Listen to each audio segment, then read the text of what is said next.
If you're on a journey to find God and you're considering the God the Bible describes, there's one observation you have to wrestle with first. It's simple, it's only 4 words, but the more you think about it, the more your brain starts to short circuit.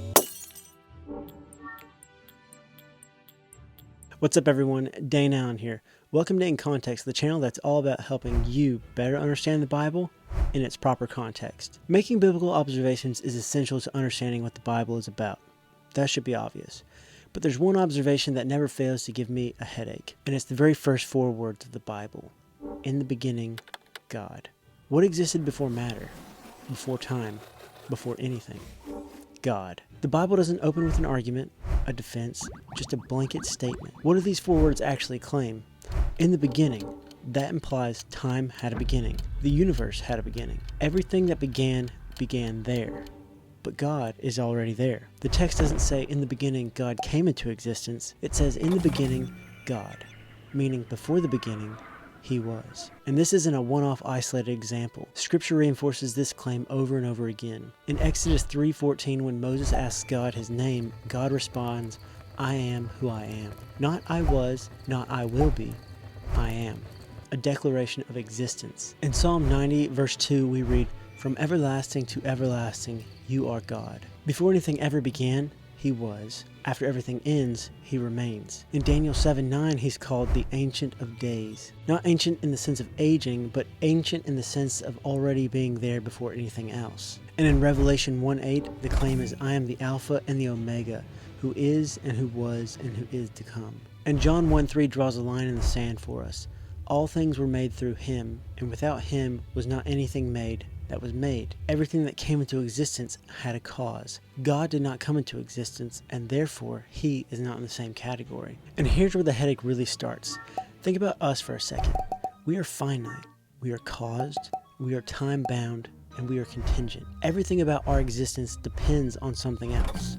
We only know things that have a beginning. We could imagine living forever forward, a life that keeps going and stretching on into the future, but we cannot imagine existing forever backwards. No origin, no starting point, no before. When we try to picture a being with no beginning, our brain does something predictable. It looks for the missing cause, and when it can't find it, headache. Try this yourself for a moment. Imagine yourself never having a beginning. Not born, not created, just always. Just you. Nothing else. Nothing visible, nothing tangible, nothing at all.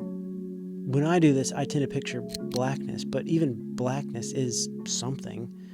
Now imagine just you, never not existing, with nothing around you. Your brain fights it.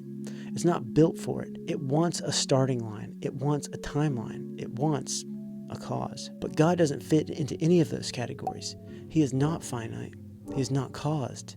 He is not bound by time. And He is not contingent. And that is why these first 4 words of the Bible can literally break our brains if we dwell on it long enough. In the beginning, God.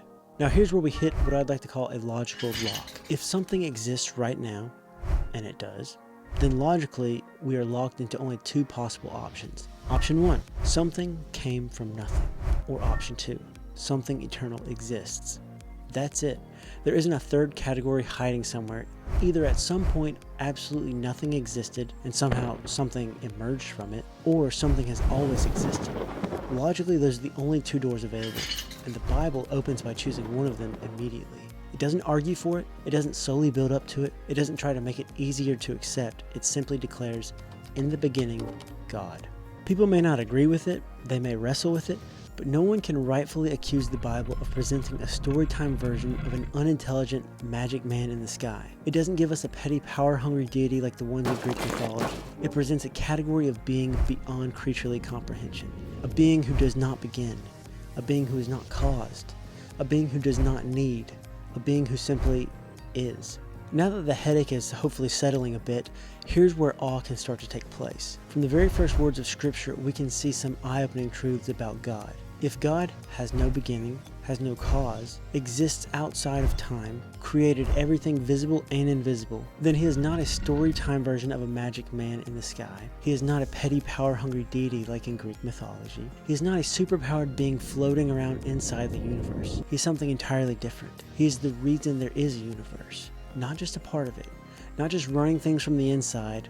He's the ultimate source, the foundation, the origin. And when we begin to grasp that, our perspective starts to shift. It changes how we think about authority, because everything exists under him. And it changes how we should think about accountability, because our lives unfold within his creation.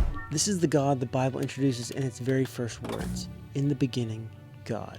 If you're exploring Christianity, don't skip the first sentence. Sit with it. Think about it. Wrestle with it. Because before the Bible tells you anything else, it tells you something unique about God. He always was. And this is only the beginning of understanding who the God of the Bible is and what he is like. Here's a question for you to think about. If God has always existed, the next question naturally arises. What kind of being is he?